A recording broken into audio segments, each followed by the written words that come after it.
Hyderabad Mehdipatnam skywalk నిర్మాణ పనులు శరవేగంగా కొనసాగుతున్నాయి. మరో నెల రోజుల్లో స్కైవాక్ అందుబాటులోకి తీసుకొస్తామంటున్నారు అధికారులు.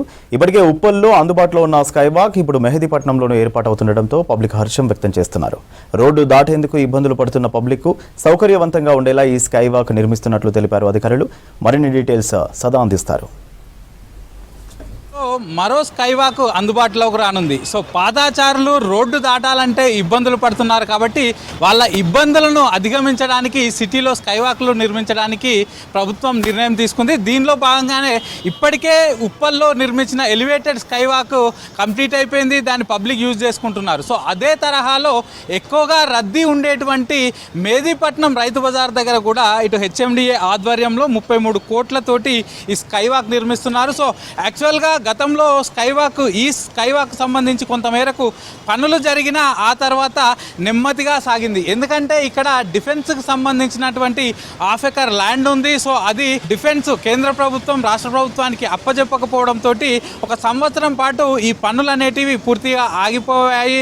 దీంతో ఇక్కడ వెళ్ళేటువంటి పాదాచారుల ఇబ్బందులు అయితే తగ్గలేదు. సో ఆ తర్వాత కాంగ్రెస్ గవర్నమెంట్ వచ్చిన తర్వాత సీఎం రేవంత్ రెడ్డి చొరవతోటి డిఫెన్స్ మినిస్టర్ తోటి మాట్లాడి ఈ ల్యాండ్ని రాష్ట్ర ప్రభుత్వానికి అప్పజెప్పించాడు. సో దీనిలో భాగంగానే రీసెంట్గా ఇక్కడున్న అర్ధెకరం ల్యాండ్ రాష్ట్ర ప్రభుత్వానికి రావడంతో ఈ పనులు అయితే మళ్ళీ స్పీడప్ అయిపోయాయి. సో ప్రస్తుతానికైతే ఇక్కడ పనులు అనేవి వేగంగా సాగుతున్నాయి. సో నెక్స్ట్ మంత్ అంటే జనవరి ఎండింగ్ వరకు మెహదీపట్నంలో ఉన్న ఈ స్కైవాక్ను పూర్తిగా కంప్లీట్ చేసి ఇక్కడున్న పబ్లిక్కి అందుబాటులోకి తీసుకొస్తామని అధికారులు అయితే చెప్తున్నారు. సో ఈ స్కైవాక్ గురించి చెప్పుకున్నట్లయితే ఎట్ ప్రజెంట్ మనం ఉన్నటువంటి హుమయూన్ నగర్ పిఎస్ దగ్గర కూడా ఇక్కడ ఒక పైకి ఎక్కడానికి స్టెప్స్ ఉంటాయి. అలాగే 2 పెద్ద లిఫ్ట్లు కూడా తీసుకొస్తున్నామని అధికారులు చెప్తున్నారు. సో మనం చూస్తున్నాం కదా, ఇక్కడనే లిఫ్ట్కు సంబంధించిన పనులు అయితే ప్రస్తుతానికి జరుగుతున్నాయి. ఇవి ఇక్కడ వర్కర్స్ కూడా డే అండ్ నైట్ పనిచేస్తున్నారు. సో అలాగే ఇక్కడి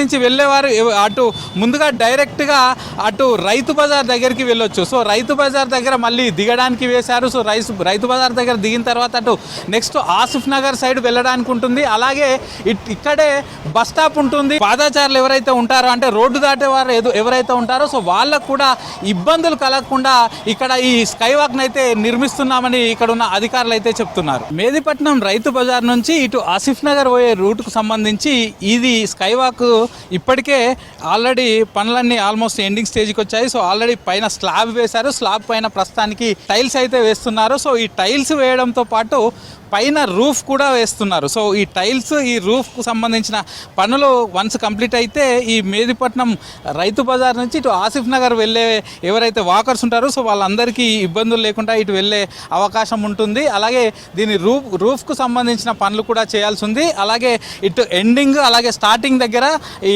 లిఫ్ట్లు ఏర్పాటు చేస్తున్నారు. సో ఆ లిఫ్ట్లకు సంబంధించిన పనులు కూడా ఇంకా ఉన్నాయి. సో ఈ లిఫ్ట్లు అలాగే రూఫ్లు వేసే పనులు వన్స్ కంప్లీట్ అయిపోతే ఈ రూట్లో ఈ వర్క్ అంతా కంప్లీట్ అయిపోతుందని చెప్తున్నారు. ఇక మరోవైపు యాక్చువల్గా సో ఇక్కడే ఈ రైతు బజార్కు ముందు ఉన్న ప్రస్తుతం మనం చూస్తున్న ఈ ఏరియా అంతా కమర్షియల్గా డెవలప్ చేద్దామని హెచ్ఎండిఏ మొదటగా అనుకుంది. సో ఇప్పుడు దీన్ని కమర్షియల్గా డెవలప్ చేయాలనుకుంటే ఇంకా టైం చాలా పట్టే అవకాశాలు ఉన్నాయి. కాబట్టి ప్రస్తుతం దాన్ని వరకు పోస్ట్పోన్ చేసి ఈ స్కైవాక్ పనులు అనేటివి పూర్తిగా తొందరగా పూర్తి చేయాలి. ఎందుకంటే ఇక్కడ ఉండే పాదాచారులకు చాలా వరకు ఇబ్బందులు అవుతున్నాయి. కాబట్టి సో ఈ స్కైవాక్ పనులన్నీ కూడా పూర్తిగా కంప్లీట్ అయిపోయిన తర్వాత ఇది ఓపెన్ చేసిన తర్వాత మిగతా కింద ఉన్నటువంటి ఏరియా అంతా కూడా దీన్ని మనం ఆ తర్వాత కమర్షియల్ స్పేస్గా డెవలప్ చేసుకోవచ్చు. ఆ తర్వాత వాటిని రెంట్కి ఇచ్చుకోవచ్చు అంటూ కూడా హెచ్ఎండిఏ థింక్ చేస్తుంది. ఇక మరోవైపు ప్రస్తుతం మనం ఇది చూస్తున్న ఈ స్టీల్ పిల్లర్స్ ఏవైతే ఉన్నాయో సో వీటితోటి ఈ స్టీల్ పిల్లర్స్ పైన ఇక్కడి నుంచి పివి ఎక్స్ప్రెస్ హైవే పైనుంచి అటు బ్రిడ్జ్ కూడా వేస్తున్నారు. సో అటు సైడ్ ఉన్న వాళ్ళు అక్కడి నుంచి ఇక్కడికి రావడానికి సో ఈ ప్రస్తుతం మనం చూస్తున్నటువంటి ఈ స్టీల్ పిల్లర్ల పైనుంచే ఒక బ్రిడ్జ్ లాంటిది వేస్తారు. సో దాని ద్వారానే పూర్తిగా అటు సైడ్ ఉన్న వాళ్ళంతా కూడా ఇటు వస్తారు. ఎందుకంటే ఈ ఏరియాలో ఇటు ఈ రైతు బజార్ ఏరియాలో చాలా వరకు షాపింగ్ ఏరియాలు ఉంటాయి. పబ్లిక్ కూడా ఎక్కువగా వచ్చిపోతూ ఉంటారు. ఇక పబ్లిక్తో పాటు ఇటు ఐటీకి సంబంధించిన వాళ్ళు కూడా ఎవరైతే సెంట్రల్ సిటీ నుంచి గచ్చిబౌలికి వెళ్ళే వాళ్ళు ఉంటారో వాళ్ళంతా కూడా ఇదే రూట్లో ఎక్కువగా వెళ్తారు. కాబట్టి ట్రాఫిక్ ఎక్కువగా ఉంటుంది. సో దీంతో పబ్లిక్ రోడ్డు దాటాలంటే ఇక్కడి నుంచి అటు దాటాలంటే చాలా వరకు ఇబ్బందులు పడుతున్నారు. సో వన్స్ ఈ స్కై వాక్ అందుబాటులోకి వచ్చిందంటే వాళ్ళు ఈజీగా లిఫ్టుల ద్వారా ఈ స్కై వాక్ పైకి ఎక్కుతారు. సో పైకి ఎక్కిన తర్వాత తిరిగి మళ్ళీ దీనిపైన నడుచుకుంటూ అవతలకి వెళ్తారు. మళ్ళీ అక్కడ ఎస్కలేటర్స్ లేకపోతే మళ్ళీ లిఫ్టుల ద్వారా కిందికి దిగుతారు. సో వన్స్ ఇది అందుబాటులోకి వస్తే పబ్లిక్ ఈ చుట్టుపక్కల ఉన్న పాదచారులకు ఎలాంటి ఇబ్బందులు లేకుండా ఉంటాయని హెచ్ఎండిఏ అధికారులు అయితే భావిస్తున్నారు. సో దీనిలో భాగంగానే ఈ కమర్షియల్ స్పేస్ డెవలప్మెంట్ను పక్కన పెట్టి ముందైతే ఈ స్కై వాక్ను కంప్లీట్ చేయాలని వాళ్ళు తొందరగా పనులు అయితే కంప్లీట్ చేస్తున్నారు. సో దీనిలో భాగంగానే మరొక నెల నుంచి నెల 15 రోజుల్లో ఈ పనులన్నీ కంప్లీట్ చేసి ఇక్కడ ఉన్న పబ్లిక్కి ఈ మెహదీపట్నం స్కై వాక్ను అందుబాటులోకి తీసుకొస్తామని అధికారులు చెప్తున్నారు.